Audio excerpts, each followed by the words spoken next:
Welcome. This is the Eastern Influenced Corporate Leader podcast, hosted by Alana May Mitchell, where each episode we tune in to Eastern wisdom.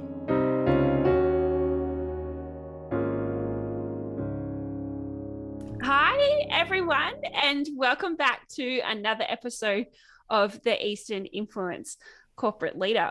I have a wonderful guest who we're going to be in conversation today with one of my favorite topics that I have been learning, and it's so relevant to the Eastern perspective. So, without any further words, we have on the line Daniel Batten, and I have an intro and also to share that Daniel Batten is just a wonderful human being. He's so lovely, and I've had experiences with him before, and I'm just so thrilled that he's here today. So his focus is on simply being present and living from the heart. And on the topic of non-attachment, which we'll explore more, he says that ironically, being unattached has spawned more big projects than ever before. The difference today is that Daniel and those around him are joyful.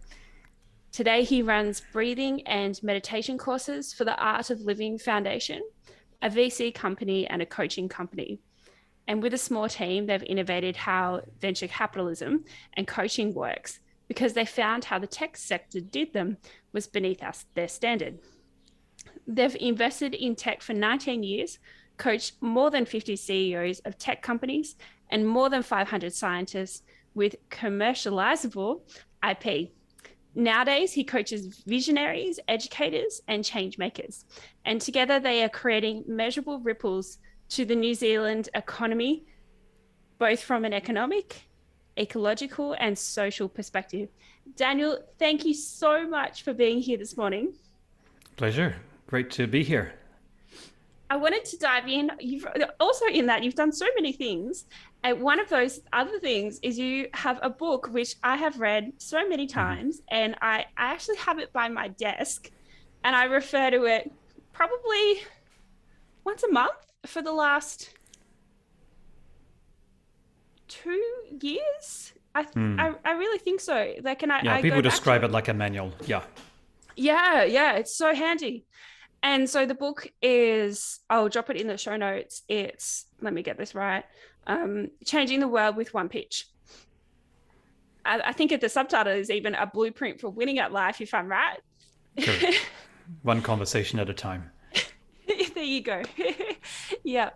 And yeah, it's incredible. And one of the topics in that, which I wanted to dive straight into this morning, is on non-attachment and particularly the role of being non-attached as a leader, as someone in business, as someone who's out there achieving goals.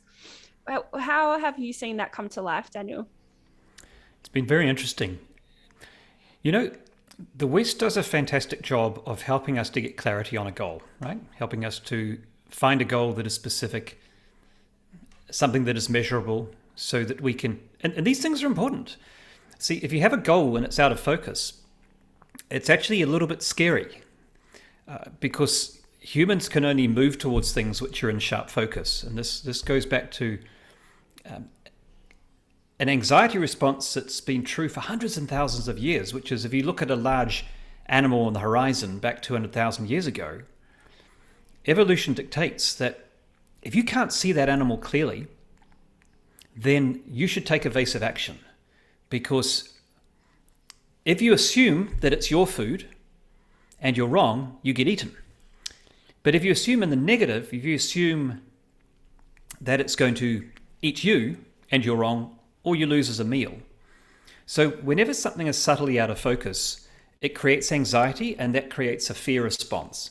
So bringing a goal into sharp focus is very important because it makes it less anxiety producing. Say, oh yes, I can see that clearly. That's something that's going to be food for me. It's not going to eat me. It's not going to consume me.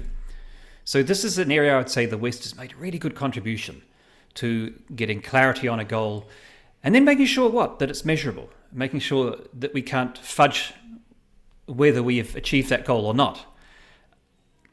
But where it's left us short is all the emphasis is on the achievement of that goal.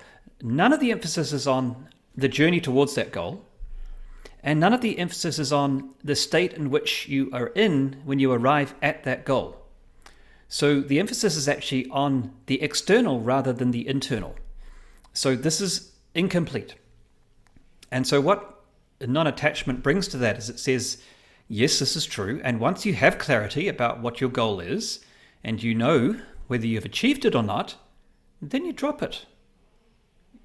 And you focus on just taking the right next action. You focus on being present. You know, my master says, say you've got a goal, you want to go from Wellington to Auckland or from Melbourne to Sydney, and you decide to go by car.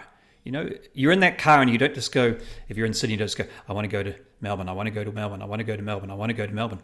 You know, you won't end up in Melbourne, you end up in a mental asylum, right? Because it'll have such a tax on your mind, you'll be so feverish in pursuit of that goal. So you just decide, I want to go to Melbourne, and then you get in your car and you have the necessary supplies, you have the money to buy some fuel, and then you get in that journey and it's done, simple. So we need to bring that same spirit to how we pursue our goals, which is we have the goal and then we focus on taking that next aligned action. And this is what an Eastern perspective, you can say, brings very much. So it cares not only about the achievement of that goal, number one, but number two, the journey towards that goal. And number two, who we've become in pursuit of that goal. So when we arrive, we're not expecting any huge joy to come from the pursuit of the goal. The goal is just an excuse for our own development, for our own evolution. And that growth that we retain is way more important than the goal itself, which was actually just the scaffold for that inner engineering that occurred. So this is where non-attachment can really help go side by side with a Western perspective on how to achieve a goal. Wow, I find that so insightful about how the journey is even more important than what you set out to do, because that's what you, as you say, become on the way. Yeah. I'd love to know more about presence and how being present on that journey, and perhaps you can tap into some of the ways that you can increase your level of presence. Yeah. So much written about, huh? And see, one thing is we probably all at some stage heard, if not many times, just be in the present moment. And it's one of those phrases that sounds a little bit like if you're feeling angry and someone says, hey, just calm down. It's just, yeah, I know what I should do, but how do I do it? But in fact, simply by reading about presence cannot make you present, particularly if you've been used to living in the future or living in the past. And again, this is where the combination of presence and setting goals, they seem contradictory, right? It's like, oh, if I'm setting goals and I'm thinking about the future all the time, if I'm present, I'm thinking about right now. And yet they complement each other really beautifully. And in fact, only when you're fully present can you actually be in a state where you're most likely to achieve the goals and enjoy the journey there. Otherwise, you know, all of the focus is on what you want, but then as soon as you've got clarity on whatever it is you want to create, that doesn't take that much time. And then the focus should be on, okay, what happens now? What's the next move I take? And then what's the next move? And then maybe you have some plan. And see, even planning, even when we're planning, we should plan from the present moment, right? If you want to steer a ship, you need to know not only where you're going, but where you are right now. If you're not in the present moment, if you don't know your coordinates right now, how can you possibly set a bearing of where you want to go? If you are not present to where you are, if you think you're here and you're actually here, then you're going to set the wrong bearing. You're going to go off course. You're going to create disappointment and underwhelm for yourself.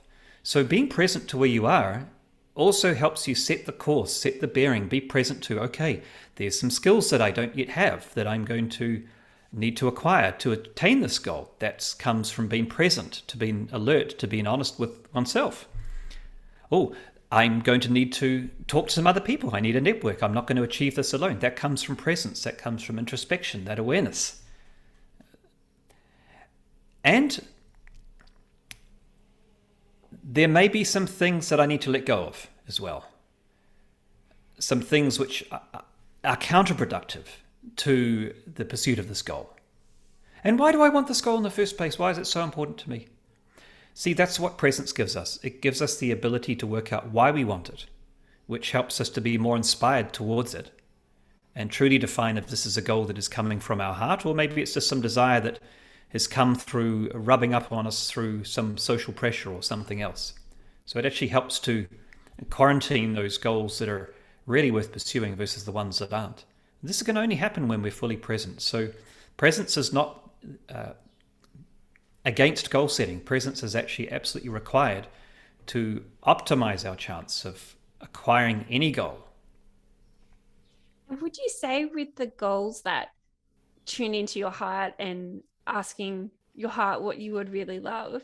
Like, I know from a corporate perspective, we have the BHAG, the big, hairy, audacious goals. And, what I'm receiving when I listen to this is that you can have the big goals. You can also have the small goals in it, because what matters is who you are as you show up in pursuit or on the journey to those goals. So is there anything that around like the relativity of the goal from where you are to where you want to get to, in any tips that you have around that? See, this notion of what is big and what is small is worth thinking about. See, what is a small goal? Sometimes we say, oh, it's just a small goal. All it was when someone spoke to me and they said a few rough words, I didn't react. And we call this a small goal, perhaps. Whereas if it's some very big goal, maybe if I achieve this position or this amount of income or this amount of clients, then that's a big goal. But who's to say which is big and which is small? This ability to stay non-reactive, this ability to speak lovingly to a child who is going through some pain rather than react to the pain. These are huge goals. So the first thing is, I would say, not to be in too much of a hurry to label what is big and what is small. I would say that it's like a yoga stretch. When you're doing yoga, you want to stretch as much as your capacity and then a little bit beyond it. See, if you stretch within your capacity, then you can't extend the muscle. The yoga is not happening. But by the same token, if you stretch too far beyond your capacity, then you can't do yoga again for the next week. That's also not useful. So what is a big goal for you may be very small to someone else and vice versa. So what's important is to know your capacity and to stretch a little bit beyond it. If it feels that you cannot attain the goal based on who you are today, that it's a little bit impossible, that's the right goal. Okay. That's a brilliant answer. I think a lot of people listening will be able to receive that in reflection. See, because if you are able to attain, if you have a goal and you ask yourself, oh, can I, based on the skills and the mindset that I have today and the resources and the network, can I achieve this goal? The answer is yes. Well, what's the point of the goal? There's no extension, there's no growth that occurs. Now, the answer is no, but through my growth, gaining more resources, more skills, more knowledge, more wisdom, extending my network, then I can achieve it. Then that'll inspire you. You will rise to the challenge. And the funny thing is, you'll actually be more likely, this is the irony, sometimes we set goals which are within our comfort zone, within what we know we can achieve because we think we're more likely to attain them. It's actually the other way around.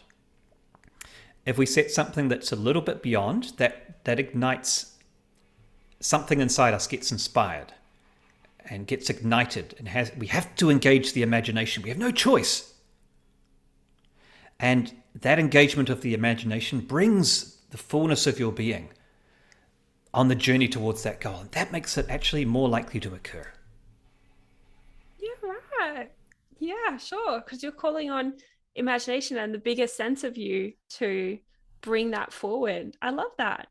See, if you're not inspired by the goal, what hope have you got of inspiring anyone else that you're going to need to come with you to help achieve this goal? That's so true. So true. And imagination, that's something that we haven't spoken about on the show before. How do you work with imagination in your own process? See, everything's created in the imagination first. everything that we create in the world is created twice. First, it's created in the imagination, and then it's created in the physical world. So it doesn't matter what it is, whether it's something concrete, such as a building, such as a company. First, we have to imagine what it will look like before we can create it, correct? Yeah. And so it's the same when we get a clear idea of something abstract, maybe some qualities we want to inculcate or live more fully. First, this thought comes, oh, I want this thing. And the moment we have it, we have a mental picture or an association of what it feels like, what it looks like, right? So even before imagination, we have to have awareness. If we don't have awareness, we don't even know that that's a quality worth having. See, I imagine that I see some quality in you, Alana, and I say, oh, yes, Alana's, got such a wonderful way of asking questions. I'd like to ask deep questions like her. See, in order for me to even have that intention, first I need to have the awareness of, oh, Alana is asking some good questions, right? Yeah, sure. If that awareness is absent, then I can't even create that in my imagination. So first comes awareness. Second, the imagination creates a mental picture of what something will look like. And then third, there's this commitment where we say, yes, this is not just a picture that's going to come in and out of my consciousness. This is something that I actually want to create. And that's where the imagination and our will come together, and we start on a journey towards some new possibility, whatever that may be. Yeah, right. Wow. That's so cool. So cool. And where do I want to? I'm just thinking through, because there's so many places we could go in terms of your experience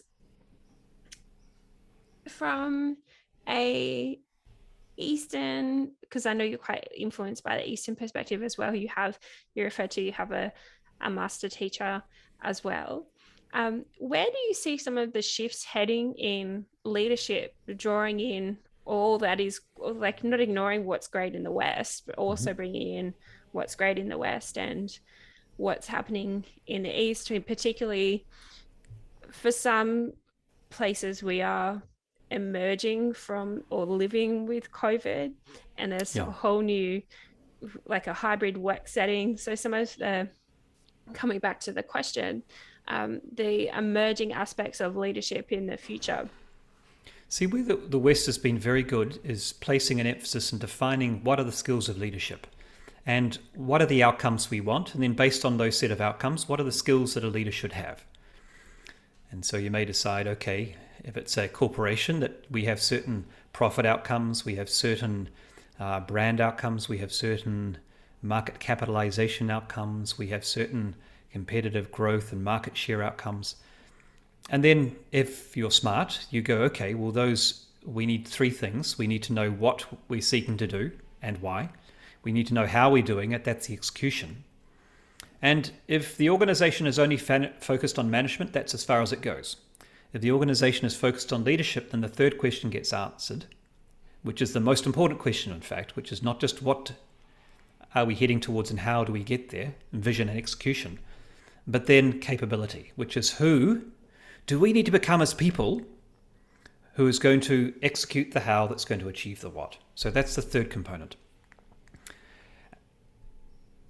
See, if you have a sports team, business in the corporate world is a lot like sport in many ways. And if you have a sports team, just because you have the right vision, you sit down, you do a lot of visualization about winning, and then you create a wonderful strategy of how you're going to win the game. But see, if your team don't have the capability and they haven't trained and they haven't been coached, and you've just picked anyone randomly, and they don't know how to work together, then this isn't a team that we would like to bet on. See, we know from sport already that just having the right vision and having the perfect strategy is not enough. That most of what helps us to win in sport is actually the capability. It's the capability and capacity of those people, both as individuals and to work as a team collectively towards a common vision. And this is the part that gets neglected most often in the corporate world. We somehow think that just the right vision and the right execution will be enough. We know this is not true. And then on top of that, what the West brings is this awareness, which again is happening in sport now, that it's not just about the capability and the skills. Plenty of good teams out there that might have been number one in the world who haven't won. Why? And of course, it's the top 6 inches. The people aren't present. The people are doing funny things. They're reverting to unhelpful behaviors in times of stress. They're no longer using their imagination on the field. And this is where the Eastern dimension of leadership is most important, because it helps us with the mindset of leadership. It takes us beyond the things we do, beyond the communication, and it takes us to the essence of what leadership is and how to create change in the world. And it gives us that Gandhian perspective that great leadership is about being the change. And it'll say, see, look, you can say all the right things and have all the right framing and have the most wonderful communication and have all the right structures and lead one-on-ones and teams very well. But if you're asking your team something of your team that you're not doing yourself, well, any parent will tell you that's not going to work, right? It's like you say to your child, speak nicely to your brother. And right? The child's going to copy what you're doing, not what you're saying. So this is what Gandhi meant when he said, be the change. You know, one time when I was training leaders, I remember I used to do this a lot. I would ask the question, you know, who's a leader that you admire and why? Oh, yeah. And without exception, people would say, this was the most common response, they would say the leader they admired the most was the one who provided an example to them that they wanted to emulate. It wasn't what they said. It wasn't their actions. It was who they were. You know, one person I remember said, I remember this leader, as soon as I came into her office, I just felt like I was the only person in the world. Just, she was so completely present with me. And I felt I was all that mattered. So these qualities of presence, of being able to be calm through a storm, through being able to manage one's own mindset and negative emotions, through putting an emphasis on being the example to other people, not asking people to have a balanced lifestyle if you yourself are working 80 hours a week. You know, not asking people to look after their mental health or physical health if you yourself are not modeling that, but being the change, you know, having a daily practice so that you can maintain your mindset and your alertness. And these things are very important. And we know that meditation is actually it unlocks that executive decision-making center. It unlocks the power of our cerebral cortex. If we look at so many studies have been done. Meditation improves communication skills, decision-making skills, calm, ability to articulate well, ability to create a sense of calm in others, clarity, focus. All of these things are possible through meditation, and all of these things are the essence of how people define great leadership. So this is where I see people changing, is firstly placing an emphasis on the capability, not just vision and execution.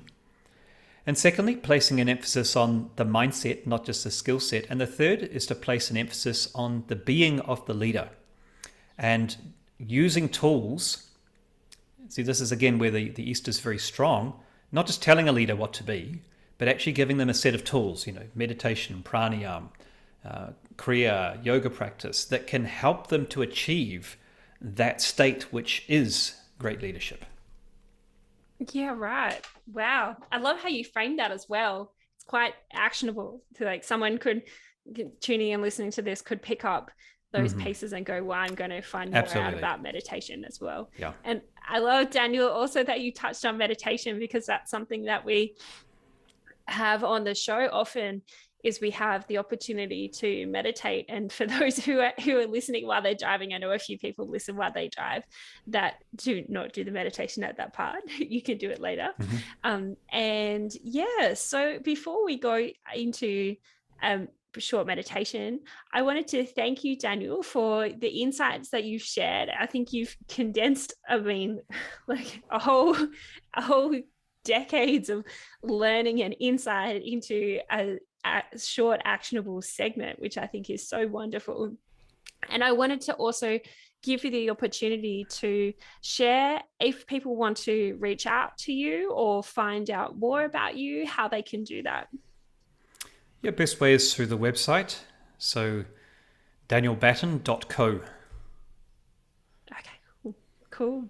So I will hand over to you, Daniel. And if you'd love to lead us onto a short meditation, I and everyone would be so grateful for that. And I will meditate. So I will put myself on mute and participate in the process. Fantastic. So just a few words first. So what I would say is meditation is not concentration. So it'll be a short guided meditation, about 10 minutes. And as you listen to the words, you don't have to make an effort to listen. Meditation is actually where you suspend effort. And now the benefit of meditation is you are able to focus and concentrate more. But whilst meditating, you actually drop that sense of intense concentration and focus. You just allow the words to wash over you and to have an impact on you spontaneously without effort. Okay? So let's close our eyes. And just take a couple of deep, long breaths.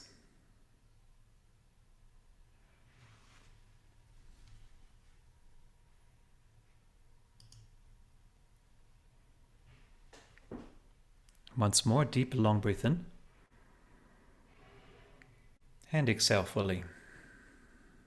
Just keeping a gentle smile on the face. Even if it's artificial, doesn't matter.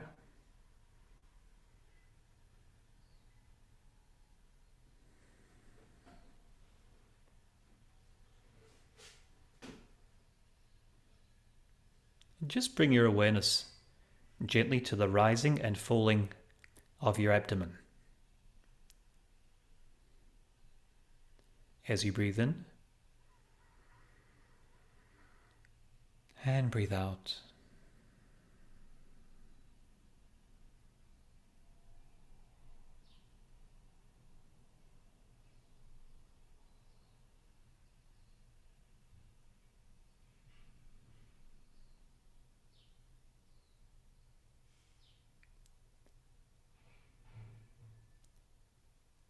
And once more, take a deep, long breath in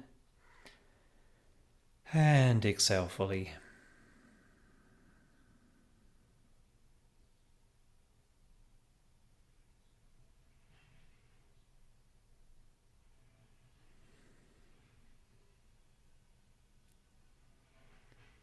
Incoming breath is energizing the body.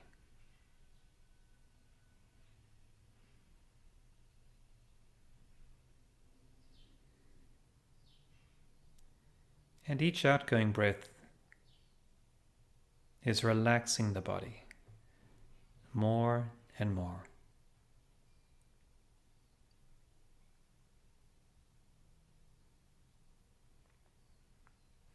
Just become aware of this phenomenon that is happening all by itself without you having to do anything.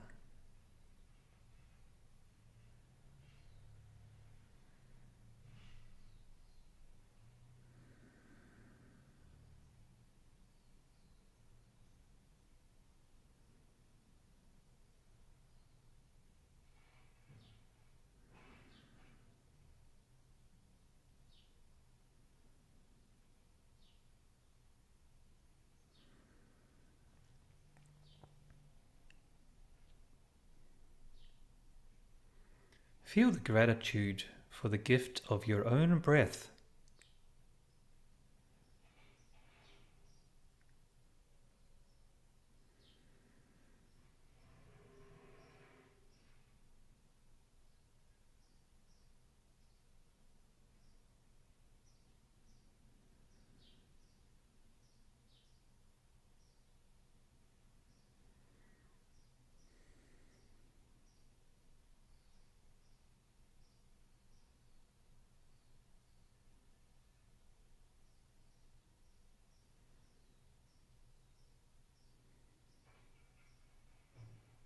Keep observing the gentle rise and fall of your abdomen as you breathe in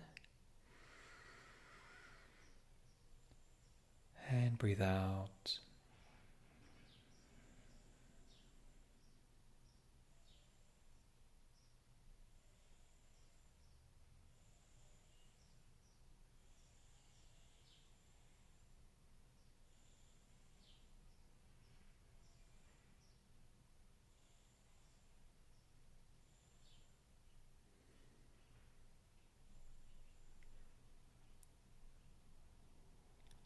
Treat each in-breath as a treasured guest,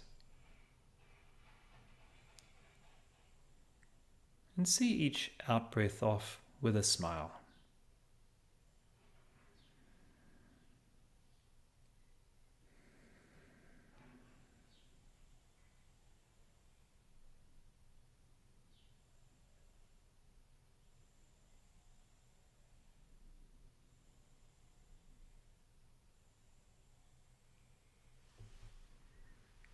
Relax the neck, relax the shoulders, keeping the spine straight. Gentle smile on the face.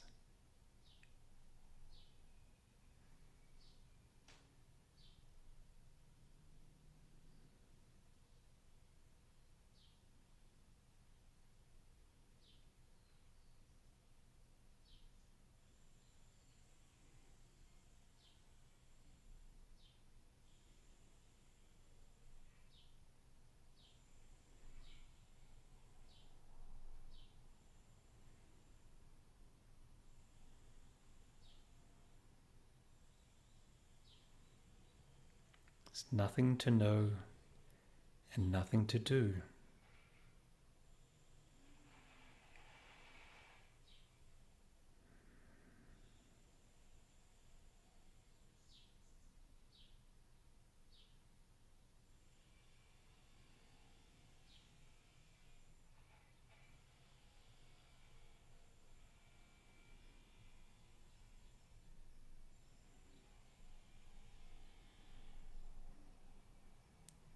Right this moment, I want nothing.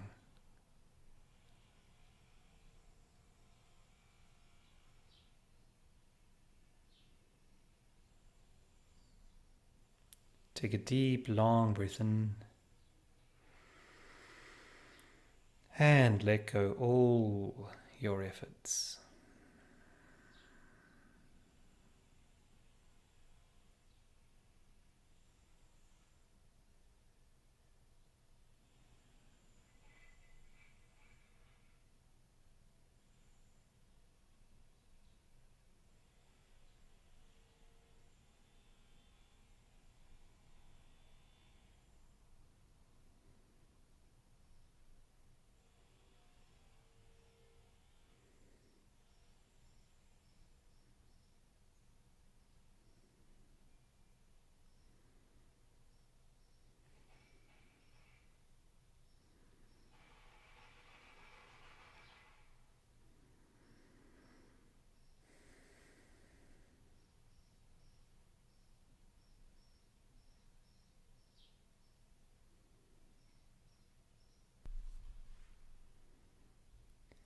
You are peace.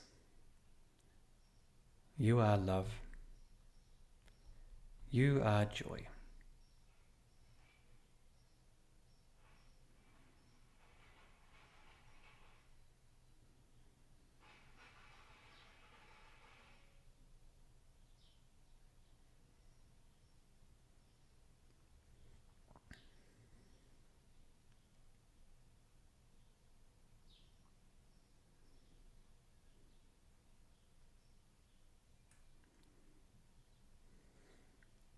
And once again, take a deep, long breath in.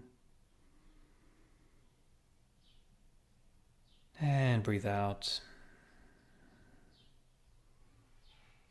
And just become aware of your body.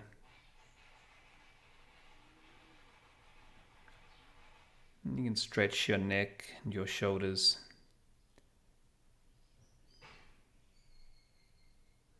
Once again, take a deep, long breath in. And breathe out. And slowly, gradually, when you feel complete from within, you may open your eyes.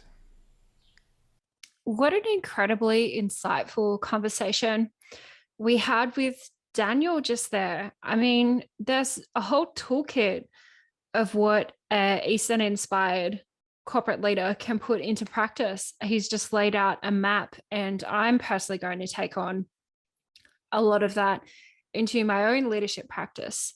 So if you love this episode and you would love to share it with maybe your leader or your colleague, you're welcome to do so. I'd love for you to take a screenshot of this episode and share your insight and what you're going to personally put into practice. Tag me on Instagram at alana.may, M-A-I, and I will share your post. So you're welcome to leave a review if this podcast moves you. That would be so awesome. And I wish you an incredibly impactful day. Thanks so much for listening.